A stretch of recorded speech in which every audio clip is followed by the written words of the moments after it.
Hi, I'm Tyson Franklin, and welcome to this week's episode of the Podiatry Legends podcast. With me today is Dr. Patrick DeHeer, DPM from Indianapolis, Indiana. Now, if you recognize the name, because it wasn't that many episodes ago, episode 373, when Patrick was on here with Ben Pearl and Patrick Agnew, we were talking about podiatry student recruitment, research, and unity. So if you missed that episode, you need to go back and listen to it. But I picked up pretty early when I was talking to Patrick that he's had a pretty amazing podiatry career, which is why I wanted to get him back on the podcast. And when I looked through his bio and I saw how much you have actually done, I started to question how many podiatry lifetimes have you actually had?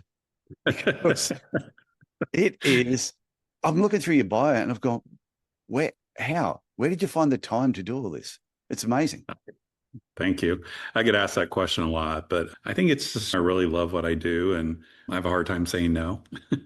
It has to be, because I picked that up when did the other episode, and you said that towards the end. You said, I just love being a podiatrist.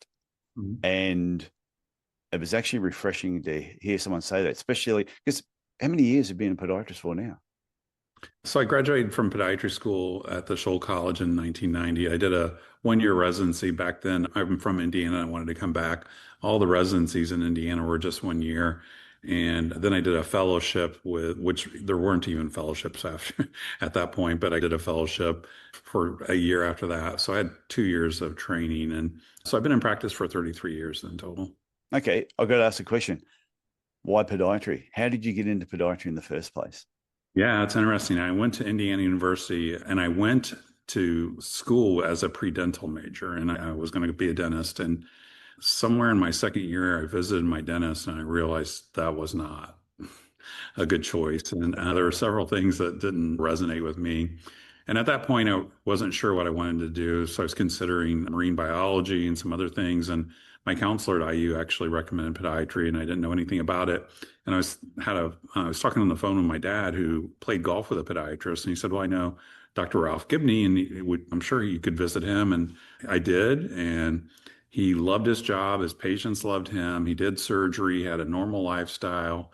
I saw patients leave his office happy, like immediately feeling better. Yeah. He was very successful, just kind and generous. And I was like, I could do that. That looks like a great career. And I think being really involved with student recruitment, the secret sauce for sure is when a prospective student visits a podiatrist, just like my experience was so many years ago, they see people who are happy, who love what they do, whose patients appreciate them, who they can help immediately feel better. And then you have the whole gamut of things you can do within podiatry, from diabetic limb salvage to sports medicine to pediatrics to total ankle replacements. So it really gives you a wide range of subspecialties within the profession.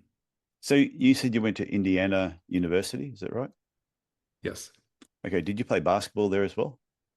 I didn't. My dad did. My dad was a very well-known basketball player. I love basketball, and I'm 6'5", but he was 6'10", and Oh, I'm geez. not.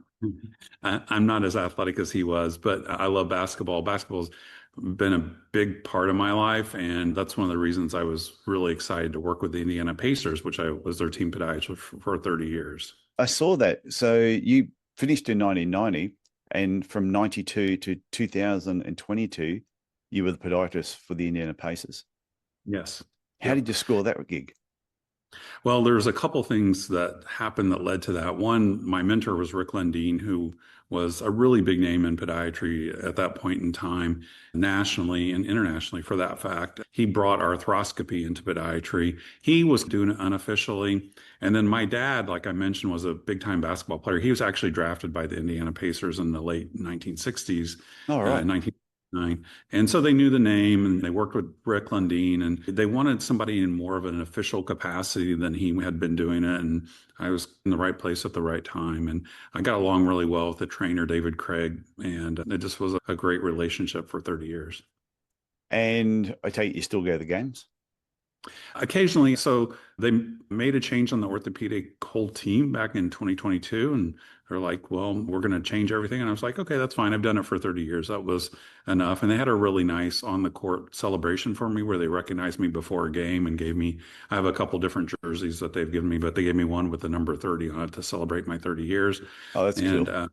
Yeah, it was really cool. And it was really fun working with professional athletes.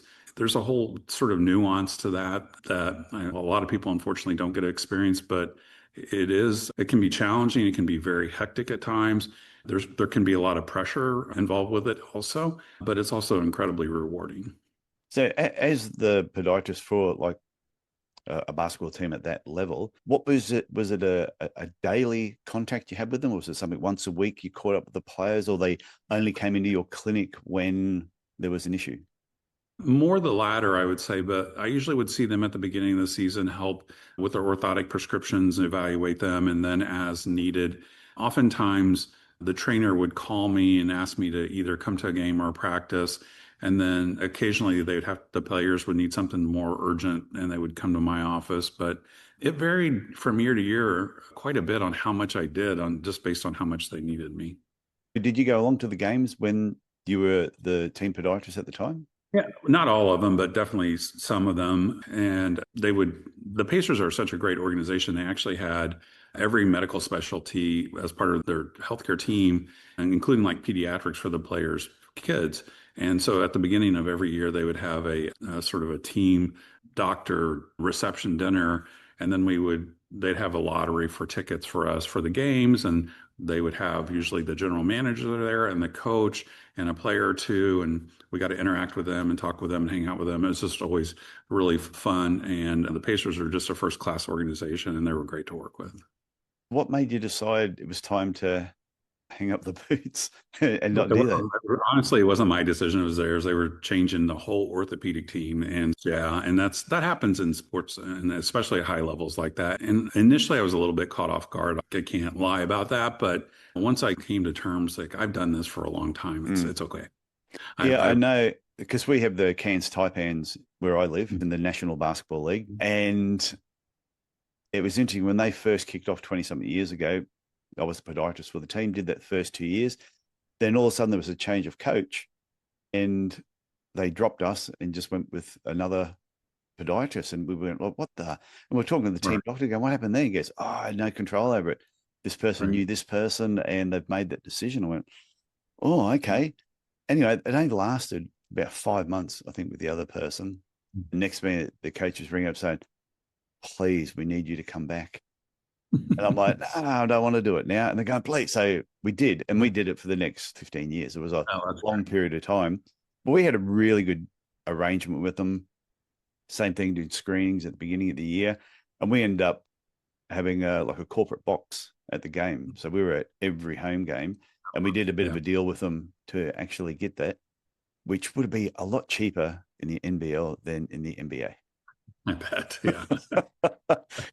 their budget would be a lot smaller too in the NBL over here than the NBA. It's crazy sports money over there. Yes, it is. Had you worked with other sporting teams as well, or basketball was the main sport you were involved in? Basketball, I worked with the women's. We have a WNBA team also. So I worked with them for a few years, not nearly as long as the Pacers, but I worked with them. And then we have a college in Indianapolis called Butler University. I worked with them for a few years, but it was, again, the basketball team. But I will say, because of working with professional athletes, I do tend to get athletes from all different types of sports coming to my private office, but no official capacity with another team. So with your career, after you graduated and then you did your residency, which was 1 year back when you did it, and you decided you were going to stay in Indiana, what was the next stage of your career? I've had an interesting employment history. Went to work for a large group where Rick Lundeen, who was my mentor, was one of the owners. And then he left the group after about 3 years and then went to work for a hospital. So then I followed him and went to work for a hospital for a few years. And then we formed a multi-specialty group. Then I worked in that for a few years. And I was like, I think I can do better on my own. So then I was out in private practice by myself for several years. And then about 4.5 years ago or so, the private equity involvement in medicine in the United States has really taken off, and it started in other specialties in medicine, but it was happening in podiatry then, and still is for that matter. And I was approached by 3 or 4 different private equity firms that wanted to buy my practice and have me be involved with their company. And I sold my practice to Upperline Health back then, and I've been part of that group since. With that transition into private practice, did your practice cover all aspects of podiatry, or did you specialize in a particular area? I've done everything and I really enjoy all components of podiatry. The things that I'm probably most known for, I'm a big reconstructive surgeon, so I do a lot of reconstructive surgery and I do a lot of pediatrics. Those are probably the two biggest things that I'm most known for. I'm also a residency director at Ascension St. Vincent's, Indianapolis, but I've worked with residents my whole career. I've been a residency director for about 6 or 7 years now. But I've enjoyed teaching residents for 33 years, basically. And also, you go to Haiti and do reconstructive surgery there. So international medicine has been a big part of my career. I've been on 30 trips total around the world. I've been to several Wow. countries. The first one was in 2002. I went to Honduras. One of my former residents that I became really close to, he was practicing in Little Rock, Arkansas, and a large group there asked him to go with them. And he asked me if I would join him. And so we went to Trujillo, which is on the eastern coast of Honduras. And that was in 2002. It was a really kind of small hospital. There was about 100 people in the group that went there, not all medical, but most medical. We would actually take over the whole hospital. And it was something that just like, I just knew that was like me. Like that was I just loved it so much. And I had such an amazing experience that I went back there twice. And the third time I went, I actually brought my daughter, who's my oldest child. She was in high school at the time. And watching her go through that experience was probably one of my most favorite international trips. She worked in the eye clinic, and just see her experience in doing international medicine was really rewarding. Then I wanted to start to go to some other places. And then I stumbled on Haiti, and I really got involved with Haiti. I've been there by far the most. And started working in Haiti, primarily doing clubfoot. And in Haiti, I met Kay Wilkins, who was a pediatric orthopedic surgeon from Texas, San Antonio. We started working together on the Haitian Clubfoot Project. I also, through my experience in Haiti, my first trip with one particular young man who I did surgery on, who had a really difficult postoperative course. He was about a 13 or 12-year-old boy who I did clubfoot surgery on. And after that first trip, when I came back home about a week later, I called down to the orthopedic surgeon who was covering our cases and taking care of the patients postoperatively. And we did several cases. I had my good friend Mike Baker, who's a podiatry residency director in Indianapolis also. And then we had an anesthesiologist from the hospital, and Steve Offit, who's a podiatrist, who was a resident at the time. We went down together. So I called and asked how everybody was doing. We did maybe 30 surgeries or something. And they said, everybody's fine except for the kid. He had a really bad wound dehiscence and infection. We're going to have to amputate his leg. And I said, well, how long can you wait? And they said, maybe wait a week or so. And this young man, his name was Wilkin, he lived in the middle of Haiti and he had no paperwork, nothing. I was fortunate. I was in a fraternity in a university, and two of my fraternity brothers, their dad was our state senator, one of our state senators, and working through his office in the Haitian embassy in the U.S., we were able to get him a passport and visa within a week. There happened to be a group called the Timmy Foundation from Indianapolis and Port-au-Prince. They brought him up to Indianapolis. I got the hospital where I worked at that time to admit him, and I got a whole team of doctors involved, pediatricians, infectious disease, plastic surgeons, and we got his wound stabilized. Then one night, we were going to do this big, massive surgery on him, and I fixed his other foot, and then the plastic surgeons came in, and they did a rectus abdominis flap from his stomach and connected it to fill in. He had a big wound on his medial sort of heel area. And then they did a split thickness skin graft over that. And we had to wait until all the regular surgeries were done because everybody was doing it for free. And then he stayed in the hospital for about a month after that. And then there were some other people from a church who went with us too here. And one of them brought him into his home with his family, and they took care of him for about 3 months while he rehabbed. And he was on the news. The story was on the news in the newspaper. And then he became a little celebrity. And then some local people helped put him through a private school in Port-au-Prince. And he ended up healing both feet really well and moving on and living his life. And it was a long journey, but through that, I really thought there has to be a better way of dealing with clubfoot. So I started going to the University of Iowa and met Dr. Ponsetti. And I went out there several times and I got to know Dr. Ponsetti pretty well. And I just loved working with him and learning from him. He was the most kind, gentle man I've ever met in my life. He was in his like 92, 93, somewhere early 90s Oh, at that right. time, seeing patients. And a quick story, one of the most surreal nights of my life, the last time I was there, he invited me to his house for dinner, and his wife was equally famous in her profession. They were from Spain, and she was a Spanish literature teacher, a professor. And so I go to their house, and I'm having beer and pizza with these two 90-year-olds who are incredibly famous in their respective professions. And I was just like, I cannot believe this. And then he asked me if I wanted to go up to his office and look at his original Degas paintings. I'm like, yes, let's go do that. I mean, I still kind of get goosebumps thinking about that because he is the biggest name in pediatric orthopedics. And being able to learn from him and spend as much time as I did with him was really influential in my career. And to still be performing at that age is Yeah. incredible. That is incredible. His hands were arthritic at that point, but they were almost in the shape of the way he would mold the clubfoot cast on children Yeah. because he had. The thing I loved about him is he started his technique in the 50s and everybody thought he was crazy and nobody understood it. And he just kept putting out research and research. In the 60s, it was Kite's method. In the 70s, it was posterior medial release. In the 80s, everybody's like, we don't know what to do now because none of this stuff works. Maybe we should look at that guy in Iowa. And they started looking at his research. He just kept putting out research. And they're like, this may be the answer. And now it's the standard of care according to the World Health Organization. And his story is just really amazing. I have other colleagues here in the US who spent time with him, like Mitzi Williams, and learned from him. He didn't care about the initials after your name. If he wanted to help children and put in the effort to learn his technique, he wanted to teach you. And he was such a kind gentleman, like I mentioned before. I've never seen a 90-year-old man get kissed by so many women in my life. People would just be so, I mean, these moms would be just overwhelmed with their appreciation for him and what he did for so many kids. So the young boy you were talking about before, who went through all that surgery and eventually you saved his limbs, did you ever catch up with him later years? Yeah, I did. I went back several times to the school he was at. And then the earthquake happened in 2010, I think it was. I was signed up for this international mission board and I got called about a week after the earthquake in Port-au-Prince. And they said, you have to be at the airport and you have to bring your own food, your own water and clothes. And we don't know how long you're going to be here. And so I had my family meet me at the airport and brought as much stuff as they could.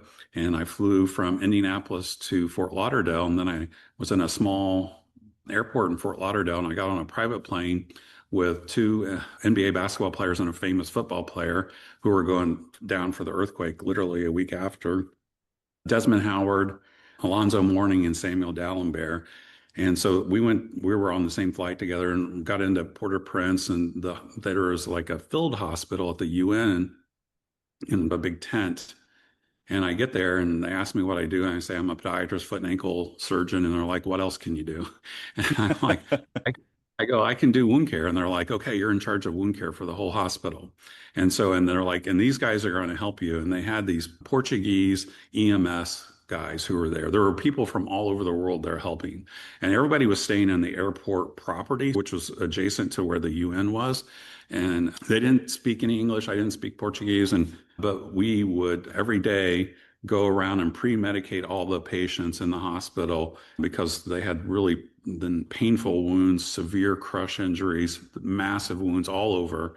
And then we'd go back through and I would do wound debridements and do their dressing changes. And these guys helped me. And we developed our own sort of way to communicate with each other. And I ended up being there for about 8 days and sleeping on a cot with no bathrooms available that we just had to make shift. And eventually they got things set up for all the volunteers. And then I went home. And through that, I met one of my other heroes in medicine, was John McDonald. And he was down really the day after the earthquake from Florida. He was a retired cardiothoracic surgeon who got into wound care. And he set up the wound care clinic that I took over. And then after I got back, John asked me if I would work in the wound care clinic that he was starting in Port-au-Prince and if I'd be in charge of the diabetic limb salvage part. And I said I would. So then I started working with him in Port-au-Prince at this Bernard Mevs Hospital, wound care center. So doing this overseas aid work, you must get a lot of enjoyment out of doing it. I love it. I love it. It's not easy. My last trip last late fall was to the Philippines and I had some travel issues. My total travel time to get to Manila was about 32 hours or so. But it made it worth it. It was such a great experience. Do you normally go with a team of podiatrists when you go and visit Haiti? Do you have a group of podiatrists you go down with? It varies from trip to trip. The more recent trips I've been on to Kenya and to the Philippines, I've gone with Steps to Walk, which Mark Meyerson, who's a orthopedic foot and ankle surgeon, I've gotten to know real well from lecturing together and teaching together. And he started this nonprofit, and I think there aren't many podiatrists that are involved with it. There are a few, but he and I have really bonded and gotten to know each other. And he asked me if I'd participate. And I really love how they set up their program because it's very much educational based. And one of the things I learned from Kay Wilkins, who I went to Haiti with, is it's more about teaching and sharing your knowledge and experience instead of just what I call parachute medicine, where you go in and you do 20 or 30 surgeries. It's really about teaching the teachers, especially if you can teach the teachers, then it's going to have a mushrooming effect. So you're going to help thousands of people instead of 10 or 20 people. So you're teaching other surgeons down there how to perform these procedures the right way? Yes. Well, it's not so much that. It's my experience in a lot of developing countries is, so for like reconstructive type stuff, it's going to be orthopedic surgeons. If it's more wound stuff, it'll be general surgeons. But they just don't get the specialized training that we have. And so that's one of the things that we can bring is we have this knowledge base that they just haven't been exposed to. They're great, like orthopedic surgeons and do a lot of trauma, for example, but they maybe don't do a lot of reconstructive flat foot surgery or sarco or something like that, where we can give them share our experience and knowledge. And with Steps to Walk, I really love it because there's usually 5 or so faculty, and it's mostly foot and ankle orthopedic surgeons and then myself and from all over the world. And the first day and it's all the orthopedic surgeons and residents from pretty much the whole country come in for this program. And so the first day, there's a conference where we as faculty present. The next day, they line up these patients for us to evaluate. So we evaluate them. They're actually interviewing us while we're evaluating. We're telling them what we think and what we would recommend. And then so that's on Tuesday, then Wednesday and Thursday, there are surgeries. And then Friday, it's either like a cadaver lab or a review of the surgeries. And it's just really great. For the surgeries, there's 2 faculty members. There's a lead surgeon and an assistant surgeon. And then usually 2 of the orthopedic residents are also in the case too. So there's usually 4 people on the case. It's really interesting since I have a strong background in pediatrics. This year, when we were in Manila, there were a lot of pediatric cases. More than half the cases were pediatrics. And the foot and ankle orthopedic surgeons really don't do a lot of pediatric stuff. Adults, usually it's the pediatric orthopedic surgeons who are doing the kids. And so they made me the lead surgeon on all those cases, which was really interesting. So are they different groups and organizations reaching out to you, or are you searching for areas that you feel may need help? When I first started, I was more me searching and trying to find opportunities. Now that my name is known, people will approach me. For example, I've been working with a colleague in Barbados. She graduated from podiatry school in England, and there are 7 podiatrists in Barbados who are all non-surgical. And the country actually has a really high amputation rate. And one of the things that they determined, despite everything else that they're doing to try to help reduce that amputation rate, they just needed surgical podiatry to be part of it. And we talked at one of the APMA national meetings a couple of years ago, and she asked me if I would come down to Barbados. And so I took 2 of my residents down that was about a year and a half ago, and met with her and went to the hospital. And I was like, yeah, we could definitely help here. There's things like if a patient has a bunion, a diabetic patient has a bunion, that nobody is fixing that then leads to an ulcer because it's such a bad bunion that could have been prevented. And the problem, and this is pretty common in a lot of countries, is they really don't recognize surgical podiatry from a credentialing standpoint. And so much so in countries like that were under the English system, they have to change the laws. So the government has to change the laws. And she's a force of nature. Simone McConney is her name. And she's been working with the government to try to give me an exemption so I can start coming down and demonstrating that we can influence the amputation rate and hopefully reduce that significantly. On that first trip that you just did, was that more of a reconnaissance trip? It was more to go down there and evaluate the area and what is actually needed. You couldn't actually go down there and perform surgery. Correct. We did see patients at a diabetic center and did some minor things like some tenotomies and things like that. But yeah, it's more about, and one of the things I've learned is, and people ask me about international medicine all the time, it's not going down and saying, here's what I can do. It's about going somewhere and saying, how can I help? What do you need? And then if you can help fulfill the need, then great. And it really, and especially if that can be centered around teaching the local doctors and working with them. And again, it's not that I know anything, that I'm a better surgeon than anybody there. It's just, I have this really super subspecialized training that they haven't been exposed to. And then I can share that with them. Yeah, I've had a few podiatrists on the podcast who have done some overseas work, and there was one Australian podiatrist, and he's been traveling through South America for the last couple of years, not doing surgery, but just making up inserts or whatever he can get his hands on and just doing general routine foot care on people and educating them about footwear and protecting their feet. And he's been doing it for a couple of years now and absolutely loves it. I mean, I've made some maybe not the best decisions. Like I went to Iraq twice in the middle of the Gulf War, for example. Not the trip in the world, but and Haiti, I've been in Haiti at times when Haiti was in total civil unrest. But I love it so much that the risk is worth it for me to be able to make a difference in people's lives, but also to share the knowledge and experience that I have accumulated over my 35 years and to pay it forward. So over this period of time, you've done a lot of work overseas, and you've been on a number of different boards and associations.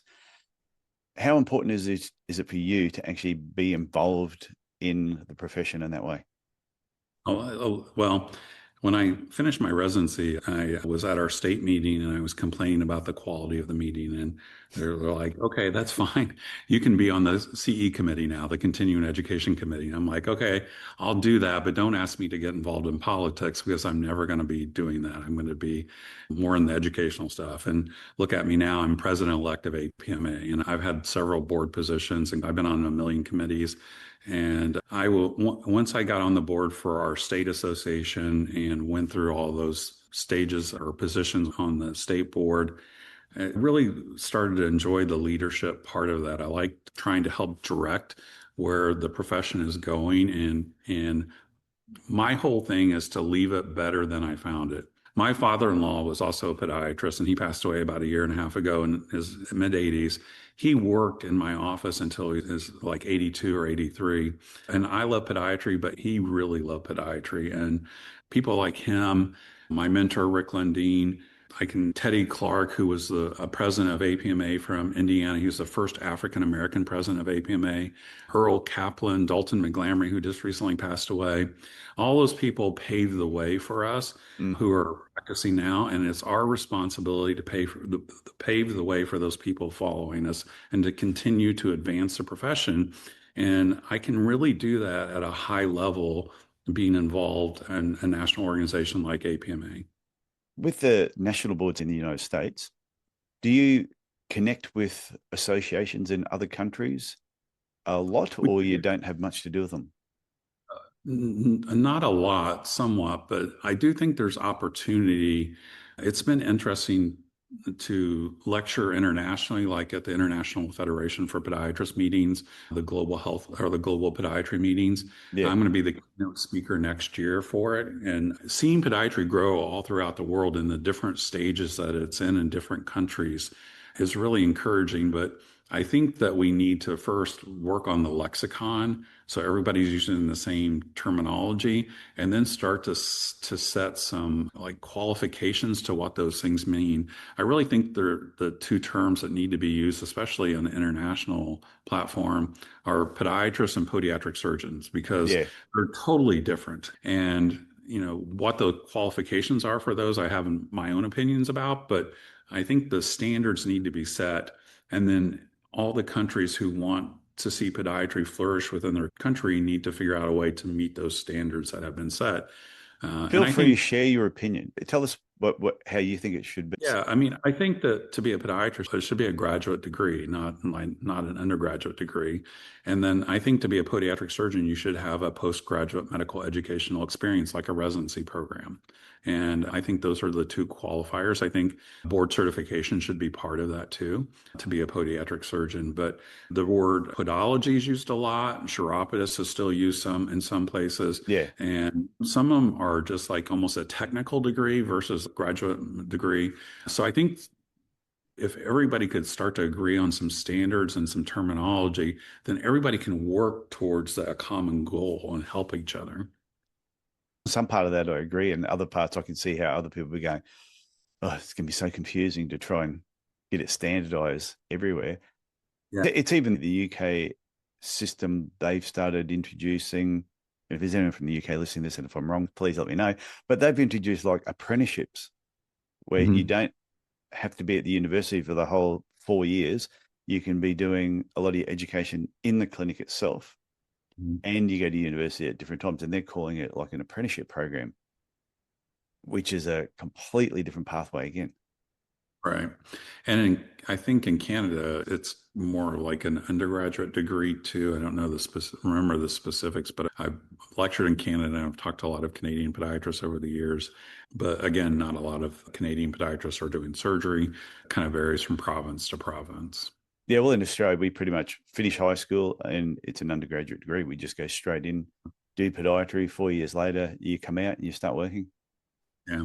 And maybe that some sort of hybrid model of that would be great. I just think that it's an evolving profession, and it's such an impactful profession on the healthcare system for all these countries that can improve patients' quality of life, keep people walking, keep people active and healthy, dealing with problems like diabetes and obesity that are going to lead to foot problems, and reducing the complications associated with those systemic diseases can really impact the overall healthcare system for countries. So I think it's so important for podiatry to be part of that equation, but we need to establish what the standards are to really have an impact in those healthcare systems. Yeah, and even if everybody got together, had a big meeting, and you all agreed, it would still be generations for it to roll out completely, because you'd have people that are just graduating now. So they've got a 30, 40-year career ahead of them. For sure. And I think the US has set the standard. And I think that something along that line with Australia and England and what you've done, and Spain now too, looking at all those models and trying to find something that is everybody can say, okay, this is what it means to be a podiatrist, and this is what it means to be a podiatric surgeon. And then support the country's podiatric associations to try to work with their government to make that happen. This is what I found interesting doing the podcast, and what I've enjoyed a lot is where I've had podiatrists from India, from the UEA, from Mauritius, UK, Canada, South Africa, so many different parts of the world. And when you talk to them and you go through the processes that everyone goes through, there's a lot of similarities between a lot of countries. And then America is on its own in the way that they actually do things. For sure. I mentioned I graduated from podiatry school in 1990. To see the evolution of podiatry in the United States, even during my career, is really amazing. I'm really proud of where we've gotten to. We still have ways to go to really get to where the profession should be, but I'm really proud of the progress our profession has made during my career. What would you say has been the biggest change you've seen over your 30-something years? I really think that the diabetic limb salvage has integrated podiatry into hospital healthcare systems. And then that has expanded into things like trauma and to reconstructive surgery, even more so. I think like in the 1970s here in Indiana, there was only one hospital in the whole state that would let podiatrists operate in the hospital. And that was here in Indianapolis.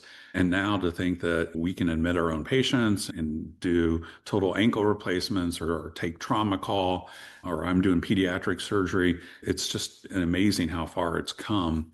And to see that progress, I think a lot of it was led by the diabetic limb salvage component of the profession and integrating that. And that helped to integrate podiatry into just the healthcare system. And it became a key player in amputation prevention. So it wasn't one significant moment in time where things changed. It was progression over that period of time. I think guys like Larry Harkless, David Armstrong, Larry Lavery, Robert Feichenberg, Lee Rogers, those people have really helped from a diabetic limb salvage part integrate the whole profession, I think. I want to move ahead a little bit. You invented a thing called the Aquinas Brace. Yeah. So I was running to try to lose weight and I got posterior tibial tendonitis and I didn't want to stop running and I was wearing orthotics. I was taking some steroid pills, but it still was really hurting. And so I realized I had Aquinas like everybody and I needed to stretch. So I was wearing a night splint at night to try to stretch out my calf. And I woke up at 2 a.m. because they're uncomfortable to sleep in. I look down, I'm sleeping on my side with my knee bent. And I'm like, this is a complete waste of time. It has to go above your knee or this is doing nothing.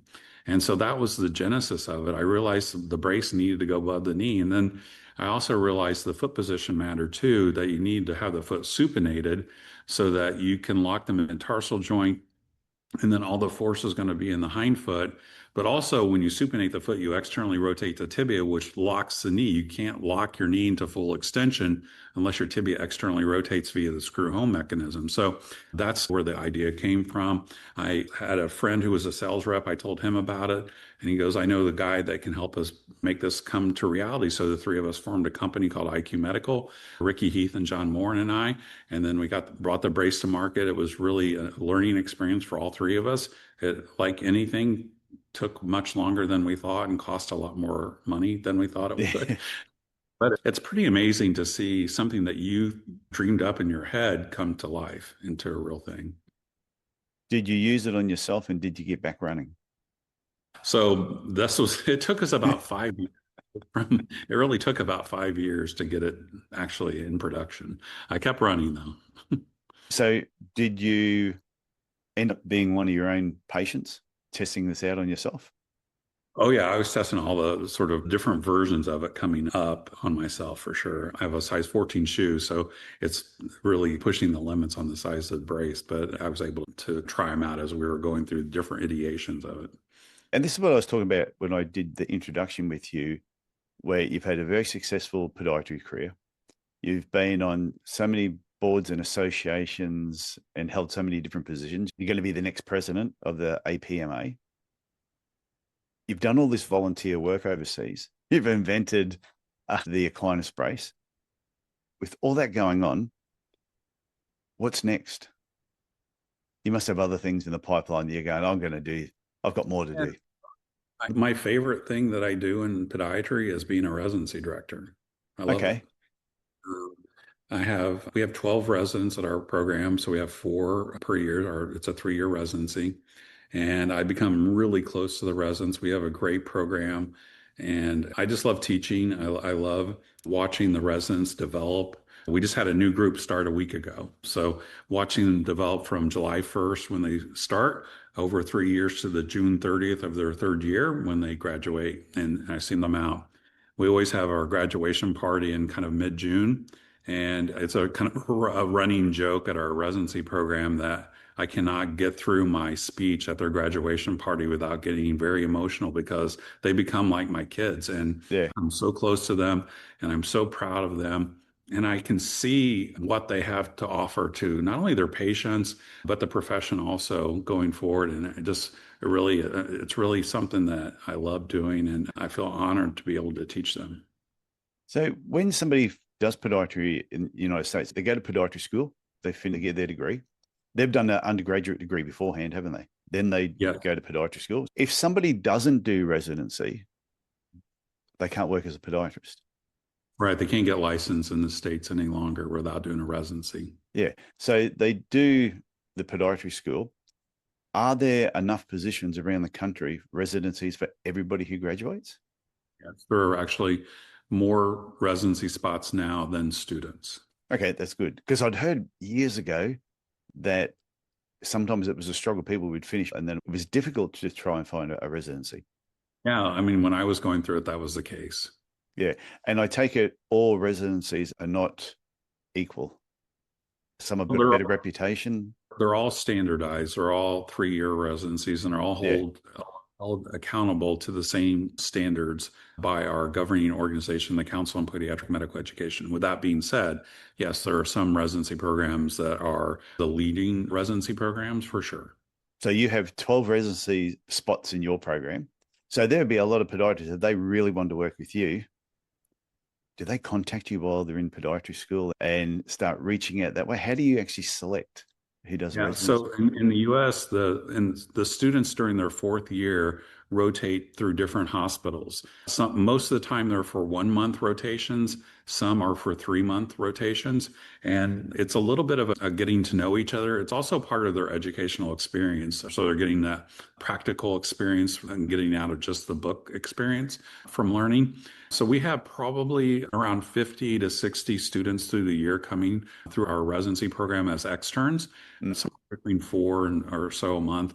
And then the interviews for residency are always in January, mid-January. And then you rank the students how you like them, and they rank the residency programs how they like them.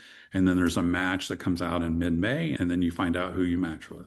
Okay, so it's not your decision on who actually gets the position. So it doesn't come down to anyone's personal preference. It's an external body that puts them all together. Well, it's not so much an external body. It's just you rank your top students and the students rank their top programs. If you pick student A number 1 and student A picks your residency number 1, then you're going to match and they're going to be one of your residents. It's good to get some insight on how that process actually works. And it's also good knowing there's more residency spots than there are students graduating. Yeah. And while they're here for a month, we get to know them, they get to know us. And then the interviews are part of the mix too. But really, while they're rotating is probably the most important part of it, because I've had students who were number 1 in their class who wanted to do our residency, but it wasn't necessarily a good fit from a culture standpoint. We are very protective of our culture. And sometimes maybe the top students aren't the best fit. I've also had students who were number 1 in their class who are a great fit, who have been residents at our program too. But we are very protective of the culture. So we want to look at the prospective resident from a global standpoint and looking at them in the entirety of how they fit in the program. I think that's a fantastic point that anyone listening to this, even when you're just employing a team member, is you've got to make sure they fit the culture of your business. Doesn't matter how qualified they are. Doesn't matter how many other boxes they tick. If they don't fit, it's always going to be difficult long-term to make it work. Absolutely. I talk to other residency directors and they talk about their challenges with residents. I never really have any issues with our residents. I think part of that is the culture we've established. And part of it is I have 2 chief residents that are in their 3rd year, the 3rd year residents, 2 of them are chiefs. I rely really heavily on them. We work very closely. And then I have a program coordinator. Her name's Carrie. And the 4 of us run the program together and we all work together. But everybody is part of it though. We're all, so it would be 12 plus the program coordinator plus me. And we have a podiatrist who runs a clinic. So the 15 of us are all working together. Plus we have about 50 podiatrists who are attending surgeons who our residents work with. So we have a really big group of people that we work with, but our residents, nothing really ever escalates to my level where I've got to intervene. They all work hard. They all come as willing, eager learners. And I always ask the new residents the same thing, to leave the residency program better than they found it. Have you had anyone that's done the residency that they've got halfway through it and you just went, this is not working out? We made a mistake. You're not the right fit? Nope. It's interesting. I'm known for not being a big fan of fellowships. I think fellowships in the United States, it needs to be reined in. That's another year after training, after Yeah. residency program we're doing. And I think, unfortunately, a lot of them have become almost like a fourth year of residency. And fellowships really should be for really specific, specialized training, like if you want to do diabetic limb salvage or you want to do pediatrics or whatever. But I tell our residents, if you think you need a fellowship because you didn't get adequate surgical training while you were at our residency program, that is my fault. I failed you. And so, in the case that you brought up, that would have been my responsibility, not the problem of the resident. So before we wrap up, is there anything else you would like to talk about? Well, I think one of the other things you asked me about, what excites me now, is I invented a surgical a kit for Aquinas surgery for the Bauman. And I started a company with 3 of my sons. So that's been really fun working with my sons. One of my sons also has a brace company where he sells AFOs and sells the Aquinas Brace that I invented. But starting this company with my sons and working with family has been really fun. Some of my most cherished memories were working with my father-in-law when he was still alive and practicing, even if he was just doing routine care, just hanging out in the office with him and talking shop over dinner, and it was fun. But I'm really excited about the profession. It's been really great to me. And that's why I feel a responsibility to pay it forward and to try to see that it's in a better place than when I entered it. And so that's why I put so much effort into it. I've been in charge of the student recruitment, which we talked about last time, which is another big I'm working on right now. I'm really excited about that. And we're looking at expanding that into a branding campaign for the entire profession and getting all the key stakeholders in podiatry in the United States involved in that. And it's interesting because osteopathic medicine did that about 15 years ago, and it had a really significant impact on osteopathic medicine. I think we can have the same impact on podiatry with a national branding campaign where we just elevate the awareness of podiatry so people understand what we do and understand it as a potential career for people who are in high school or undergraduate trying to figure out what they want to get into. And it's interesting. We work at our residencies at a big teaching hospital, and still there are residents in general surgery or neurosurgery who don't really understand what we as podiatrists do. And our residents are interacting with them and say, oh yeah, we can work on that and trying to save that limb from being amputated. And they're like, wow, you guys really do that? And that doesn't surprise me because nearly anyone I ever talk to when I tell them I was a podiatrist, and you just explain what you do, and they go, oh, I didn't know you did that. That sounds really interesting. Sure. And I do all parts of podiatry, and I like all of it. I'm not above trimming a 90-year-old lady's toenails. I mean, if I can trim a 90-year-old lady's toenails and a corn on her little toe, and she walks out of my office and feels immediately better, that's an honor for me to be able to help somebody like that. And I take that very seriously. Okay. Well, on that note, Patrick, I want to thank you for coming back on the Podiatry Legends podcast, sharing part of your story. It's going to be a smidgen of what you've done. You have done so much. It's been a pleasure having you on here. So thank you very much. It's been awesome having a conversation with you. You're such a great interviewer. Thank you for having me on. Oh, thank you. I'm going to take that as a big compliment. Thank you very much. You're really good.